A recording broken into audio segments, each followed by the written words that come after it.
राजकुमारी मृगनयनी बहुत ही सुंदर और होशियार थी। वो बड़ी से बड़ी मुश्किलों को आसानी से हल कर लिया करती थी। उसकी नीली आंखें इतनी प्यारी थी कि दूर दूर तक उनकी सुंदरता के बारे में बातें होती थी।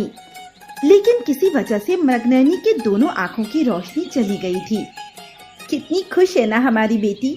उसे देखकर ऐसा लगता नहीं कि जैसे उसकी आंखों की रोशनी जा चुकी है।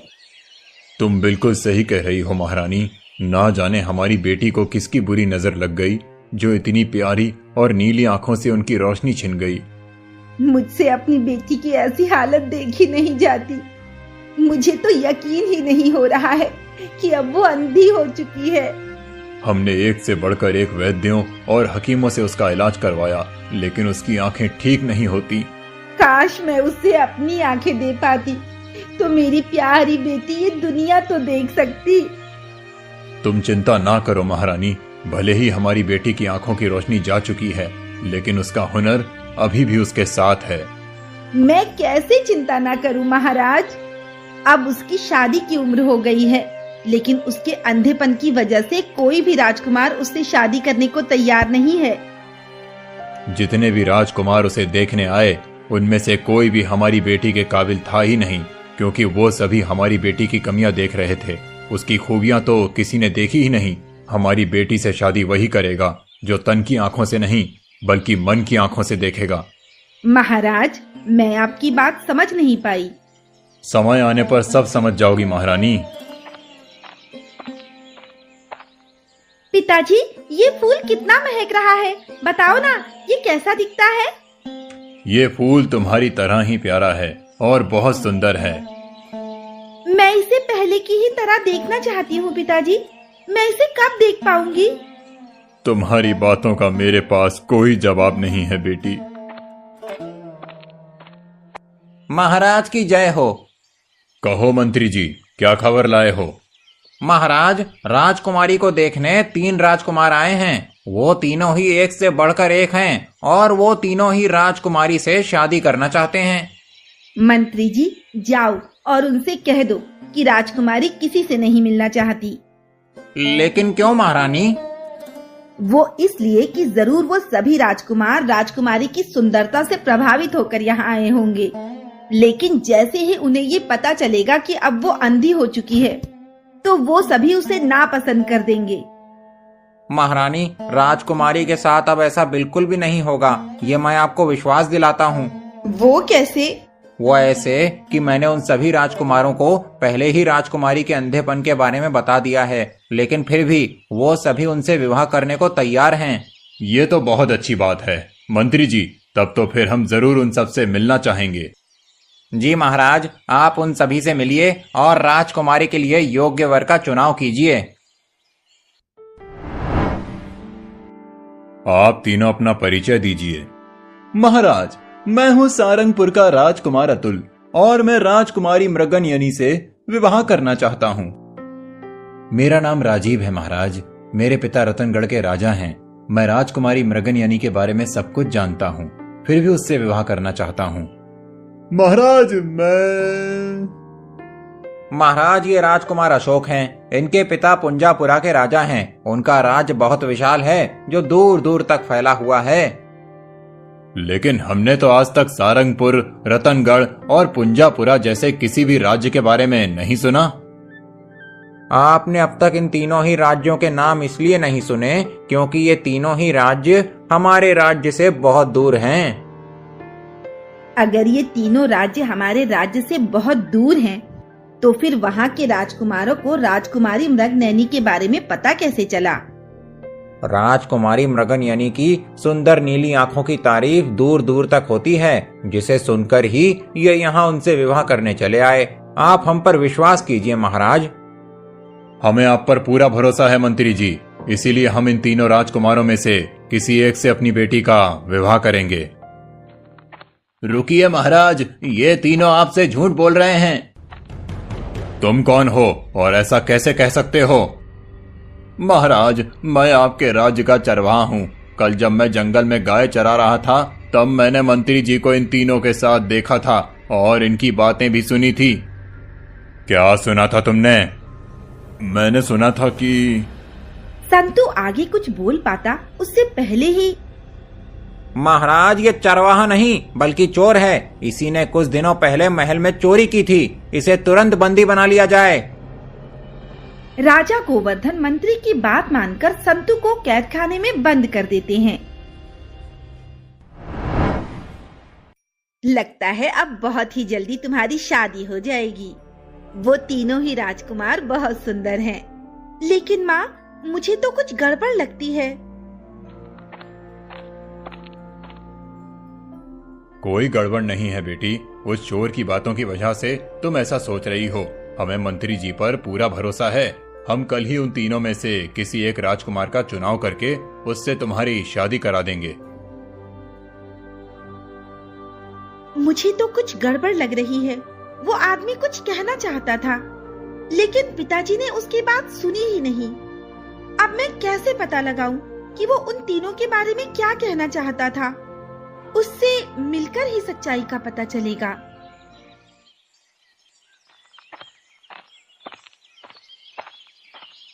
वो चरवाहा बड़ा होशियार बनने चला मेरी पोल खोलने। उल्टा मैंने ही अपनी की हुई चोरी का इल्जाम उस पर लगा दिया। उसे काल कोठरी में बंद करवा दिया। अब तो बहुत ही जल्द मेरी आखिरी चाल भी कामयाब होने वाली है, जिसके बाद मैं बनूंगा इस राज्य का राजा।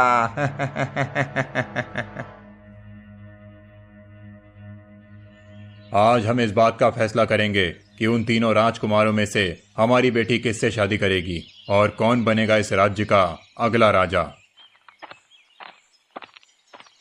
पिताजी, मैं आपसे कुछ कहना चाहती हूँ।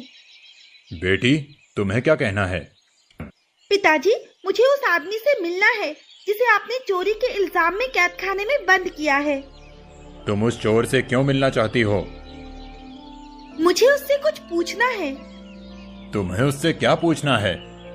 पिताजी, आपने बिना जांच पड़ताल के ही उसे चोर सिद्ध करके काल कोठरी में बंद कर दिया। अगर वो चोर ना हुआ और सच में एक चरवाहा ही हुआ तो फिर पिताजी, प्रजा का आपसे विश्वास ही उठ जाएगा। और अगर वो चोर है और उसने सच में ही महल में घुसकर चोरी की है, तो भी उससे ये जानना बहुत जरूरी है कि इतने कड़े पहरे के बावजूद भी वो राजमहल में घुसा कैसे। ऐसा तो मैंने सोचा ही नहीं। तुम ठीक कहती हो बेटी। सच्चाई क्या है ये जानना बहुत जरूरी है। बताओ, तुमने राजमहल में घुसकर चोरी कैसे की थी? महाराज, सच कह रहा हूँ, मैं चोर नहीं हूँ, ना ही मैंने कोई चोरी की है। मैं संतु चरवाहा हूँ। तू चोर नहीं है तो फिर उस दिन महल में क्या करने आया था और मंत्री जी ने तुझे ही चोर क्यों कहा? महाराज, मैं उस दिन मंत्री के बारे में कुछ बताना चाहता था, इसीलिए उसने मुझे चोर सिद्ध करके काल कोठरी में बंद करवा दिया ताकि मैं उसकी सच्चाई आपको ना बता सकूं। कैसी सच्चाई? झूठ मत बोल। मुझे अपने मंत्री पर पूरा भरोसा है। वो मुझसे झूठ नहीं बोल सकते। पिताजी, हमें इसकी पूरी बात सुननी चाहिए। हो सकता है ये सच बोल रहा हो। बताओ, तुम उस दिन हमसे क्या बात करना चाहते थे? मैं उस दिन गाय चराने घने जंगल में गया था और एक पेड़ के नीचे बैठा आराम कर रहा था। तभी सुनो बेवकूफों, मैंने जो तुम्हें समझाया है तुम समझ गए हो ना? राजा के सामने कुछ गड़बड़ मत कर देना, नहीं तो हम चारों की पूरी जिंदगी काल कोठरी में बीतेगी। तुम चिंता मत करो मंत्री जी, मैं तुम्हारी पूरी बात समझ गया हूँ। तो फिर बता, तू कौन है? तेरा नाम क्या है? मेरा नाम हरिया है। अरे बेवकूफ, तू हरिया नहीं, रतनगढ़ का राजकुमार राजीव है। चल, अब तू बता कौन है? मैं हूँ सारंगपुर का राजकुमार अतुल और मेरे पिताजी। बस बस, मैं समझ गया कि तू कौन है। मैं हूँ। अरे बेवकूफ, मैंने तुझे कितनी अच्छी तरह से समझाया था कि तू है पुंजापुर के राजा का इकलौता बेटा राजकुमार अशोक। इतनी जल्दी भूल गया? लगता है तुम तीनों मुझे मरवाओगे। नहीं नहीं मंत्री जी, ऐसा नहीं होगा। हम तीनों भाई आपकी बताई बातों को अच्छी तरह से याद कर लेंगे। बस आप अपना वादा ना भूलना।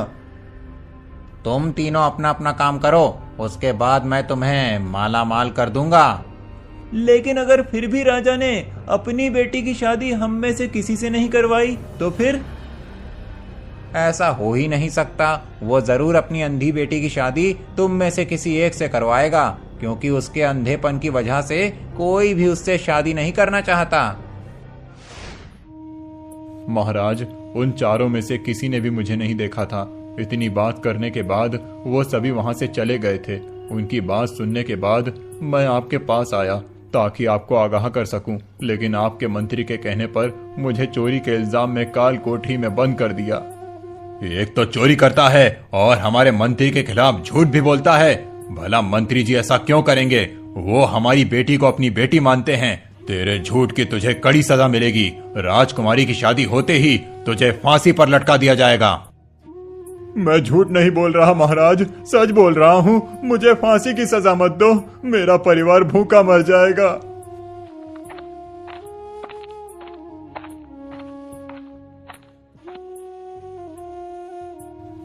बेटी, अब तो तुमको यकीन हो गया ना कि वो चोर है। उसी ने चोरी की थी। ना सिर्फ चोरी बल्कि झूठा भी है। नहीं पिताजी, मुझे ऐसा नहीं लगता। तुम बहुत भोली हो बेटी, इसीलिए तुम्हें उस चोर की बातों में सच्चाई नजर आ रही है।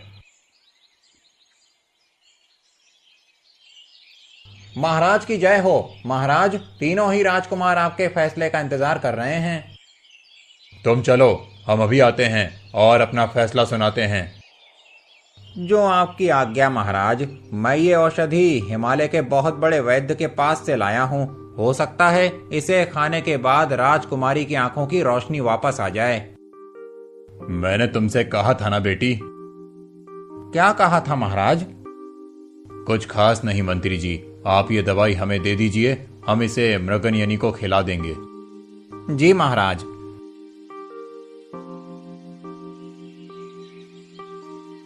मुझे तो उस व्यक्ति की बातों में सच्चाई नजर आती है, लेकिन पिताजी कुछ सुनने को तैयार ही नहीं है। अब मुझे ही कुछ करना होगा। पिताजी, मैं उन तीनों राजकुमारों में से किसी एक से शादी करने को तैयार हूँ, लेकिन मेरी एक शर्त है। कैसी शर्त बेटी? पिताजी, मैं उनकी परीक्षा लूंगी और जो मेरी परीक्षा में पहला आएगा मैं उसी से शादी करूंगी।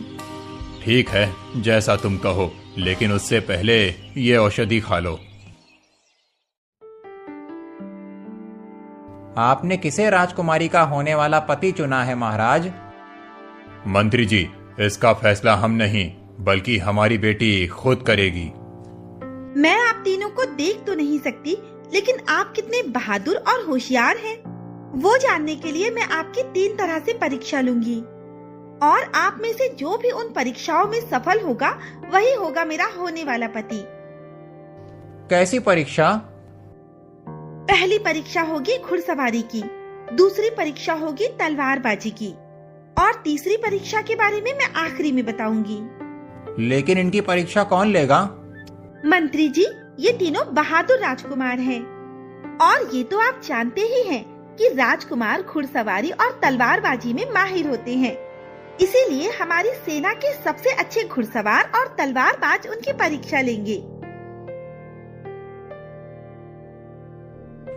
अरे बाप रे, मैंने तो इन तीनों गधों को तलवारबाजी और घुड़सवारी सिखाई नहीं। अब क्या होगा? मुझे कुछ करना पड़ेगा, नहीं तो मेरे किए कराए पर पानी फिर जाएगा। लेकिन अगर परीक्षा के दौरान तीनों राजकुमारों में से किसी को कुछ हो गया तो? आप चिंता न करिए मंत्री जी, तीनों ही राजकुमारों में से अगर कोई परीक्षा ना देना चाहे तो वो वापस जा सकता है। नहीं महाराज, इसमें से कोई भी वापस नहीं जाएगा। तीनों ही राजकुमार परीक्षा देंगे।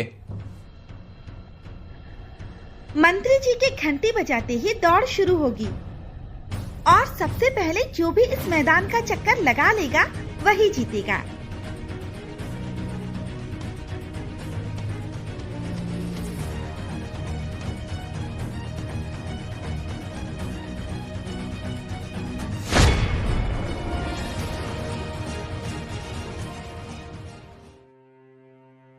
आप तीनों तो बुरी तरह हार गए।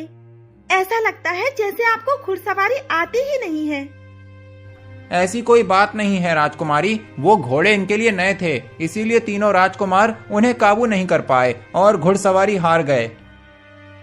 ठीक है, मैं आपकी बात मान लेती हूँ, लेकिन तलवारबाजी के लिए इनके पास खुद की तलवार है या नहीं? क्योंकि अगर उसमें हारे तो ये बहाना नहीं चलेगा। तीनों राजकुमार एक एक करके इस तलवारबाज से मुकाबला करेंगे और जिसके हाथ से पहले तलवार नीचे गिरेगी या जो सबसे पहले नीचे गिरेगा वो हार जाएगा।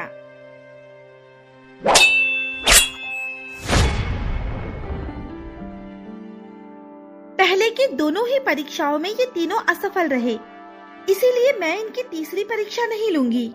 मैं ऐसे किसी भी राजकुमार से शादी नहीं कर सकती जो एक मामूली घुड़सवार और तलवारबाज से भी हार जाए। लेकिन राजकुमारी, ये मेरा आखिरी फैसला है। महाराज, आप राजकुमारी को समझाइए। राजकुमारी ठीक कह रही हैं। जब लोगों को यह पता चलेगा कि राजकुमारी का होने वाला पति एक मामूली घुड़सवार और तलवारबाज को नहीं हरा सका, तो वो क्या सोचेंगे? आप इन्हें सम्मान पूर्वक यहाँ से विदा कर दीजिए। इन गधों की वजह से मेरी तरकीब नाकाम हो गई। अब मैं क्या करूं? मेरी आखिरी उम्मीद भी टूट गई। अब न जाने मेरी बेटी से शादी कौन करेगा। क्यों चिंता करती हो महारानी? वो तीनों ही हमारी बेटी के काबिल नहीं थे। मैं किसी ऐसे से शादी नहीं करूंगी जो मेरी रक्षा भी ना कर सके। मुझे लगता है कि वो व्यक्ति बिल्कुल सही कह रहा था। इन तीनों को मंत्री ही राजकुमार बनाकर लाया है, इसीलिए वो तीनों मामूली तलवारबाज और घुड़सवार से हार गए। क्योंकि अगर वो सचमुच राजकुमार होते तो वो उन्हें बड़ी आसानी से हरा देते। अब मुझे मंत्री की सच्चाई सबके सामने लानी पड़ेगी और उसके लिए मुझे उस व्यक्ति से मदद लेनी होगी। अच्छा हुआ उस दिन पिताजी के साथ कैद खाने आते हुए मैंने कैद खाने का रास्ता याद कर लिया था, इसीलिए मुझे वहां पहुंचने में कोई परेशानी नहीं हो रही। आप यहाँ क्या करने आई हैं राजकुमारी जी? मैं आपसे मदद मांगने आई हूँ। भला मैं आपकी क्या मदद कर सकता हूँ? मदद करने के बदले आपके पिताजी ने मुझे मौत की सजा दी है। मुझे पता है कि आप सच बोल रहे थे और वो मंत्री झूठा है। उसी की सच्चाई सबके सामने लाने के लिए मुझे आपकी मदद चाहिए। मैं अंधी हूँ, नहीं तो मैं खुद ये काम कर लेती। मैं तो कैद खाने में बंद हूँ, फिर आपकी कैसे मदद कर पाऊंगा? अब आप कैद खाने से आजाद हैं। लेकिन आपके पास यहाँ की चाबी आई कैसे? मैंने पहले ही एक सैनिक से यहाँ की चाबी मंगवा ली थी। अब बताइए, मैं आपकी क्या मदद कर सकता हूँ? आपके पास क्या योजना है उस मंत्री की सच्चाई सबके सामने लाने के लिए? पिताजी उस मंत्री पर बहुत भरोसा करते हैं, इसलिए हमें जो कुछ भी करना है उनसे छुप कर करना है। तुम ये पता लगाओ कि वो कहाँ आता जाता है और किससे मिलता है। ठीक है राजकुमारी। जैसा तुमने कहा था, ये औषधि बिल्कुल वैसी ही है। इसे खाने के बाद राजकुमारी हमेशा के लिए अंधी हो जाएगी। बस एक बार राजकुमारी ये औषधि खा ले, फिर उसे कोई भी ठीक नहीं कर सकता।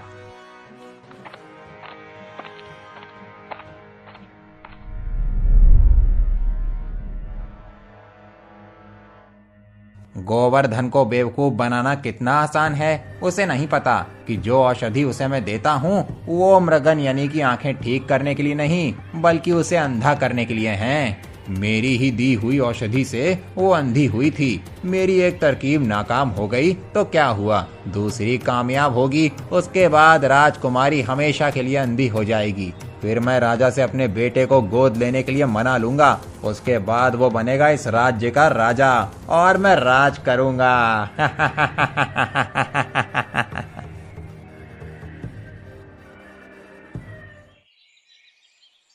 संतू ने जो कुछ भी सुना और देखा वो सब मृगनयनी को बता दिया। अब मैं समझ गई कि उसकी औषधि खाने के बाद मेरी आंखें क्यों जलने लगती थी। अब बताती हूँ उसे। तू कैद खाने से बाहर कैसे निकला? सैनिकों, इसे बंदी बना लो। सैनिकों, सैनिकों। शांत हो जाइए पिताजी, मैंने ही इन्हें कैद खाने से बाहर निकाला है। लेकिन तुमने ऐसा क्यों किया? मैं आपको सब कुछ बताती हूँ पिताजी। संतू ने मृगनयनी से जो कुछ भी बताया था, मृगनयनी ने वो सब बता दिया। ये एक बार झूठ बोल चुका है, अब फिर से झूठ बोल रहा है। हमें इसकी किसी भी बात पर विश्वास नहीं करना है। ये सच बोल रहे हैं या नहीं, इसका फैसला भी अभी हो जाएगा। वो देखिए पिताजी, मंत्री जी यहीं आ रहे हैं। अगर वो कोई औषधि देते हैं तो इसका मतलब ये सच बोल रहे हैं, और औषधि नहीं देते तो फिर ये झूठे हैं। ठीक है, सच और झूठ का फैसला अभी हो जाएगा। ये चोर कैद खाने से बाहर कैसे आया महाराज? वो सब मैं तुम्हें बाद में बताऊंगा। पहले तुम ये बताओ, तुम्हारा यहाँ आने का कारण क्या है? महाराज, कुछ दिनों पहले मैं एक बहुत बड़े विद्वान से मिला था। उन्होंने अपनी दिव्य दृष्टि से देखकर बताया कि राजकुमारी की आंखों में मोतियाबिंद है, जिस वजह से उनकी आंखों की रोशनी चली गई है। मोतियाबिंद के इलाज के लिए उन्होंने मुझे एक औषधि दी है, जिसे खाने के बाद राजकुमारी की आंखों की रोशनी तुरंत लौट आएगी। अब तो आप समझ गए होंगे ना पिताजी कि ये सच बोल रहे हैं या फिर झूठ। राजकुमारी किस बारे में बात कर रही हैं महाराज? तुम एक काम करो, ये औषधि सबसे पहले तुम खाओ। नहीं महाराज, ये औषधि राजकुमारी के लिए है, मैं इसे कैसे खा सकता हूँ? नहीं, पहले तुम खाओ, उसके बाद राजकुमारी खाएगी। नहीं महाराज, मैं ऐसा नहीं कर सकता। क्यों नहीं कर सकते? तुम्हें करना होगा, नहीं तो मैं तुम्हें मृत्यु दंड दूंगा। महाराज, मुझ पर विश्वास कीजिए, ये औषधि खाने से राजकुमारी की आंखों की रोशनी वापस आ जाएगी। मंत्री के आनाकानी करने के बाद गोवर्धन को उस पर शक हो गया, इसीलिए उन्होंने अपनी तलवार निकाल ली, जिससे डरकर कमल ने सब कुछ सच सच बता दिया कि कैसे उसने मृगनयनी को एक औषधि दी थी, जिसे खाने के बाद वो अंधी हो गई, और ये सब उसने राज्य के लालच में किया था। जिसके बाद गोवर्धन ने उसे उन तीनों को जो राजकुमार बनकर आए थे और उस वैद्य को जिसने वो दवाई दी थी, कैद खाने में बंद कर दिया। तुमने हमारे राज्य और राजकुमारी को उस दुष्ट मंत्री से बचाया है। हम तुम्हें इनाम देना चाहते हैं, लेकिन उससे पहले अपनी भूल के लिए क्षमा भी मांगते हैं। आप क्षमा मत मांगिए महाराज, ये सब उसी मंत्री की चाल थी। आज से हम तुम्हें अपने राज्य का महामंत्री बनाते हैं। इस तरह राजकुमारी की सूझबूझ और संतू की सहायता से वो दुष्ट मंत्री पकड़ा गया, और कुछ समय बाद राजकुमारी की आंखों की रोशनी वापस आ गई, जिसके बाद धूमधाम से उसकी शादी एक राजकुमार से हो गई।